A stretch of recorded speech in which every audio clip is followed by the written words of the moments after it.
Hi, I'm Andre. I have returned from New York Comic Con, but I'm still talking Power Rangers. Teaser trailer released this weekend at New York Comic Con. People went crazy. Oh man, this is exactly what I wanted from a Power Ranger film. Oh no, it's nothing like the Power Rangers I remember from the 90s. Hey, what's Power Rangers? I don't know. Where's Green Ranger at? That's the only thing I remember about Power Rangers.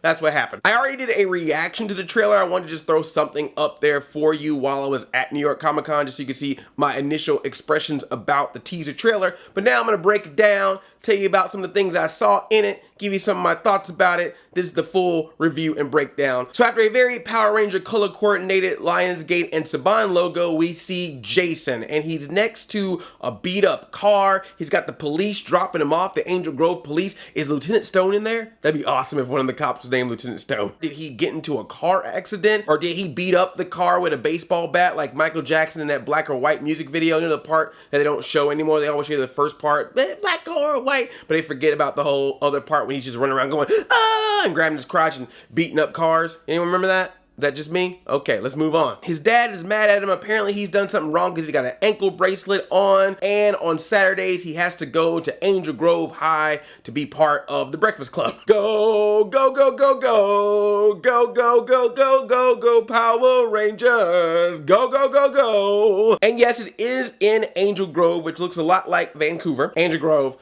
looks like it's by some water. That means we're gonna probably see a lot of fighting near some docks and probably a lot of fights near some rocks. Docks and rocks. We get Zach looking off in the distance.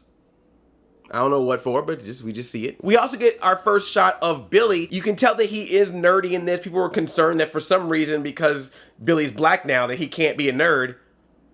I can tell you firsthand it's possible. And it looks like he may even have a little bit of OCD going on. He's got these colored pencils or chalk and he's lining them up perfectly. Got this bully that's messing with him. I don't know if the bully is Bulk, but it could be Bulk. It'd be awesome if he was Bulk. And Jason pushes the bully away, gives him that look of like, leave Billy alone, man. And that's kind of cool because we see that, yeah, maybe Jason has this crazy past, but it looks like he sticks up to people when they're being treated wrong. Maybe he's one of these types of people that tries to help others, but in doing so gets himself in trouble. That could be an interesting storyline. It's almost like this movie is trying to give depth. What? You mean Billy just can't be a nerd all the time with big giant glasses and overalls going morphological? You mean Zach can't just come in doing like this all the time?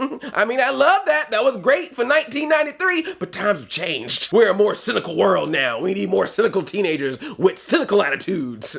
Drama! Power Rangers drama! Yes, I knew that this was going to happen. We gotta remember, y'all, this is a reboot, and it's trying to capture audiences. There may not be big time Power Ranger fans like some of you. I know it wants to target that fan base so bad, but for it to make money, it's probably gonna have to bring in a few people who haven't talked about Power Rangers since the 90s, or people who weren't born in the 90s yet, or maybe not even in the early 2000s. There's like, what's a Power Ranger? And they have to be introduced with this. So they gotta capture a bunch of different people. So yeah, some things are gonna be just for you Power Ranger fans, but just be aware, there's gonna be things in this movie, and we can already see from this trailer, that's gonna be a little bit different for the current audience of young people who may not have that nostalgia, but just want something new and cool. They have to make a movie, man, and movies are different than television shows, particularly Fox Kids, Jetix, Nickelodeon television shows. Just don't go too far. That's all I ask. Aim for Marvel. Or you know what? Like a 1989 Batman movie. You know how like Batman was wild and wacky in the 60s with Adam West, and in 1989 Burton Batman was like, oh, okay, this is different. That's the angle you should go with. Don't go too far. Don't go to the dark side. We get to see some glimpses of Trini and Kimberly. Trini is being picked on at school. There's things written on her locker telling her to die. No one cares about her. True story, that actually happened to a girl that was at a locker next to mine when I was in high school. People wrote stuff on her locker. They were a little bit more rated R than this one. That was the PG-13 version of bullying. She got the rated R version, and I helped her clean it off.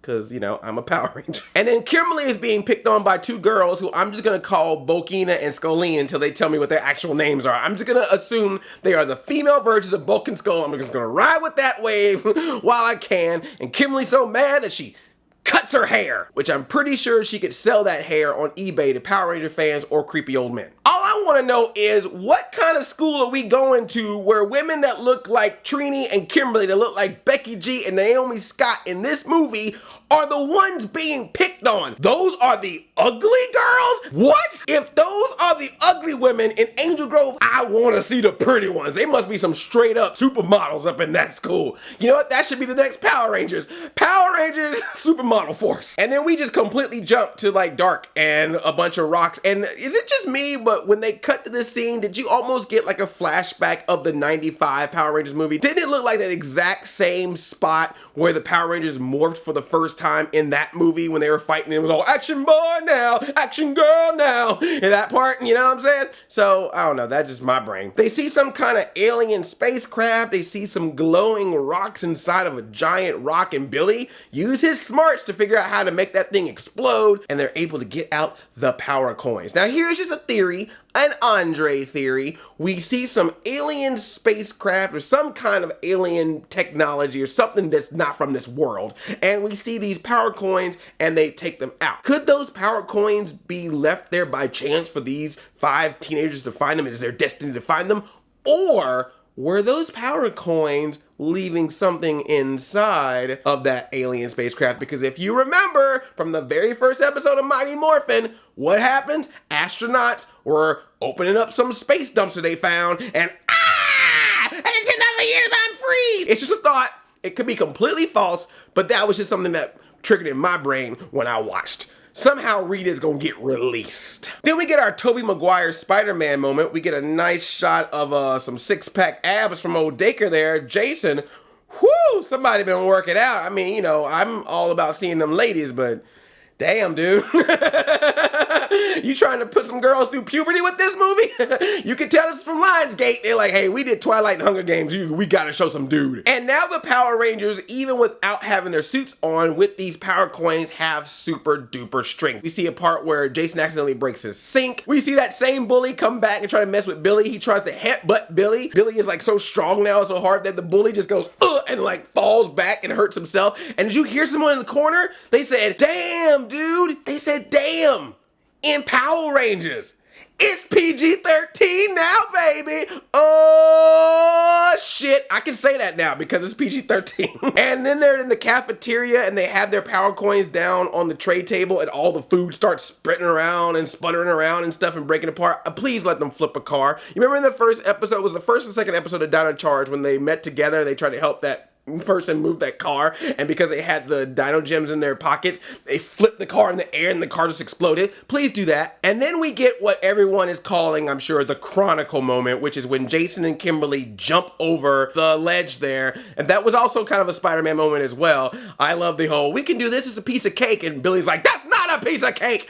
So I feel like RJ is gonna be bringing some of that humor that he has in himself into this movie, because, you know, black guy, comic relief. That's what we do. The jump's a little goofy, but like I was saying in my reaction to the teaser trailer in the previous video, it kind of reminds me of when the Power Rangers would morph, and then immediately after they morph, they go to that Japanese footage and they just be jumping right across the screens. Every episode, as soon as they would morph, ha! Ha! Ha! Ha! Ha! And they land Power Rangers, and sometimes an explosion would just happen behind them for no reason. I don't know. That's what I thought of. And then we get a bunch of shots underwater. I don't know what's going on with that. I don't know if that's maybe the entrance to the command center. Maybe they find a Zord underwater. Maybe they're just reenacting the water levels from Sonic the Hedgehog. I don't know what's going on, but for some reason, there's some stuff in water. We see some more alien spacecraft stuff. I kind of have a feeling this might be more of like Zordon command center stuff. We see Zach looking at it. Zach does a lot of looking into the distance. He looks in the distance early in the trailer. He's looking at the distance in this part of the trailer, and it'd be funny if that was his entire role in the whole movie. It's just him looking. Every shot is just him looking. Doesn't say a word. Just Then we get a shot of Trini and Kimberly looking like they're about to fight. You see the arms on Kimberly, boy? Woo!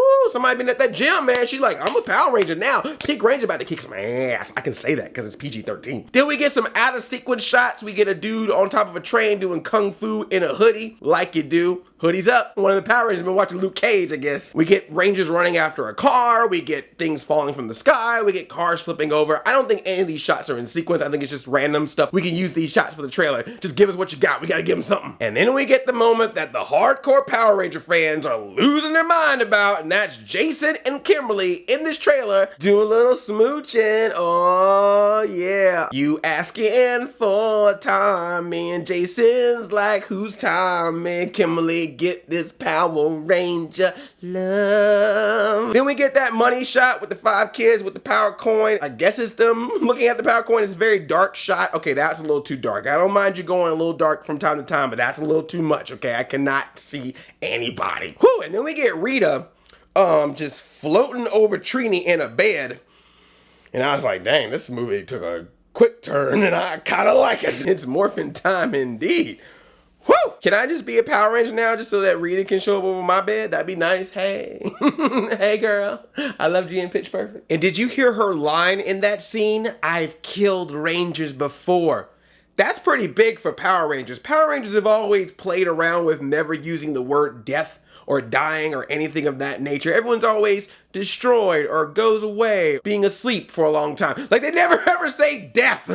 So for them to say, I've killed Rangers before in the trailer, that shows you right there. This Power Rangers, while not getting Batman v Superman Man of Steel DC dark, is gonna be a little bit more serious than, hey, it's the colorful Power Rangers and always stay in school. And it may also be the reason why she's wearing all green. Well, if she's killed Rangers before, maybe there was a certain color Ranger that person was that she might have killed and taken that power, and that's what she is now wearing as her color on her outfit. I don't know. I'm just theorizing. She obviously, I'm going to assume, has the Green Ranger power right there on her body. And if you look really closely in Trini's bedroom, she has this stained glass going on in her window, and it looks like a saber-toothed tiger symbol. And then we get that final shot where they're in the command center looking around, something's happening, even Zach says it's happening, and then we see that slow pan of Power Ranger suit going onto Jason, but it stops the trailer right before we see the full suit.